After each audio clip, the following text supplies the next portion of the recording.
Alors on parle des policiers, on vient de parler à un policier français, que ce soit en France, aux États-Unis et en Israël. Les policiers et les soldats sont sur le qui-vive 365 jours par an. Nous allons parler d'un sujet qui est extrêmement sensible, dont nous parlons peu sur l'antenne Night 24 News. Oren Orbitoun, merci d'être avec nous.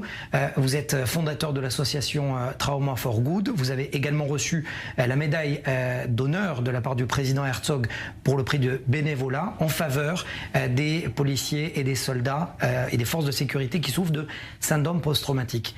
J'ai été attristé de voir votre post sur Facebook où vous dites que tout récemment, il y a quelques jours de cela, à peine en moins d'une semaine, 2 policiers et 2 soldats ont mis fin à leur jour. Ils étaient en activité. Pourquoi, selon vous, d'abord? Bonjour à toutes et à tous. Les suicides au sein des forces de sécurité, armées et police, c'est un sujet essentiel pour moi. C'est un sujet qui génère des gènes au sein du ministère de la Défense. Ce n'est pas normal qu'ils nous envoient combattre et faire face aux terroristes en protégeant notre pays, et lorsque nous revenons du front, nous devons de nouveau combattre pour assurer nos droits. Le souci, c'est que chaque problème dont souffrent ces mêmes personnes peut exploser à tout moment et déclencher la volonté de se suicider. Quand je parle de problèmes, je parle de ces policiers ou soldats qui rentrent du terrain en souffrant de syndrome post-traumatique. Le moindre incident peut déclencher le pire. Un bruit d'explosif dans la rue, des odeurs, tout ce qui lui rappelle son service peut emmener cette personne à mettre fin à ses jours. Béadav. Et vous êtes bien placé d'ailleurs, puisque vous-même, pour ceux qui vous connaissent bien, vous avez failli vous suicider. Il a fallu de peu que votre mère rentre dans la chambre pour que l'arme de service tombe et que la balle n'atteigne pas votre tête, mais les murs de votre chambre. Qu'est-ce que vous leur dites à ces soldats, à ces policiers qui sont sur le point de se suicider, qui sont potentiellement en danger? Je peux m'identifier à ces personnes qui souffrent de syndrome post-traumatique, qui arrivent même à penser au suicide. Je peux m'identifier, je peux les comprendre. Et dans le même temps, je leur dis à tous que l'on peut vivre à côté de ces syndromes post-traumatiques. Et je me tourne vers l'appareil sécuritaire israélien. Je leur dis très clairement, il faut tout un système qui entoure ceux qui en souffrent. Pas uniquement le soldat qui revient du combat et qui demande de l'aide, mais l'inverse. Le ministère de la Défense doit être plus actif. Il doit détecter plutôt ces soldats et policiers qui souffrent ou potentiellement peuvent souffrir de syndrome post-traumatique. Mais Oren Orbitoun, vous avez proposé un plan au ministère de l'Intérieur qui, selon vous, est resté lettre morte. C'est la date de juillet 2022. Pourquoi? Et que dit ce plan? J'ai pris contact avec le commandant adjoint des ressources humaines de l'armée israélienne, le général de brigade Yoram Knafo. Je l'ai rencontré à la Kiria, le QG de la Défense, et je lui ai présenté mon plan. Un plan détaillé sur la base de documents remis à l'ensemble de l'appareil sécuritaire.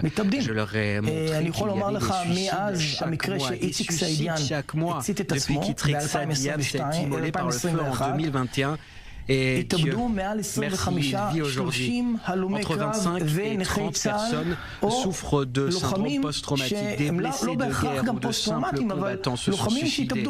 Pour nous, chaque personne qui se suicide est une catastrophe pour l'ensemble de l'État. J'ai préparé un plan concret et détaillé. Je l'ai présenté au commandant adjoint des ressources humaines de Tsahal. Je l'ai présenté à son supérieur. Je l'ai présenté au commandant de la police des frontières et au chef de la police israélienne. En clair, à l'ensemble des commandants des forces de sécurité israéliennes et qui sont au contact des combattants. Je leur ai montré mon plan et les moyens de contenir et d'empêcher les suicides au sein des forces de sécurité.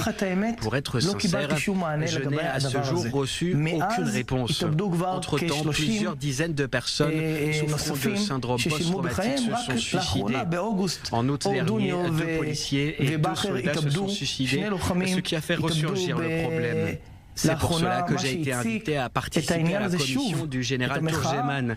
J'ai l'impression que ma voix commence à être entendue et que l'appareil sécuritaire commence à se réveiller.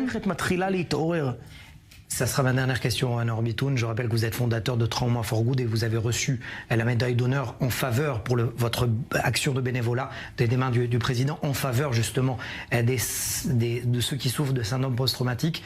Vous avez dit une phrase ça sera ma dernière question, qui m'a choqué. Vous dites, lorsque je vois un soldat ou un policier qui met fin à ses jours, c'est comme si c'était mon fils ou ma fille.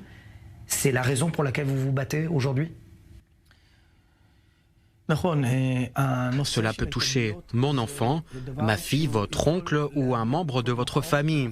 Nous, citoyens, devons être en alerte de ce qui se passe autour de nous. Le syndrome post-traumatique est un handicap que je qualifierais d'opaque. C'est quelque chose qui ne peut être détecté chez une personne au premier regard. Ce n'est pas une amputation du bras ou de la jambe qui se repère immédiatement, c'est un handicap psychologique. Si le peuple d'Israël, et pas seulement d'ailleurs, parvient à comprendre ce handicap et que l'appareil de défense parvient à réellement les prendre en charge sans fuir ses responsabilités, nous parviendrons à enrayer cette vague de suicides et les gens comprendront qu'ils sont soutenus, une sorte d'assurance vie que le pays donne en retour à ses combattants et combattantes. Merci Oren Orbitoun et on doit vous saluer justement pour votre action. Merci. Merci beaucoup à vous.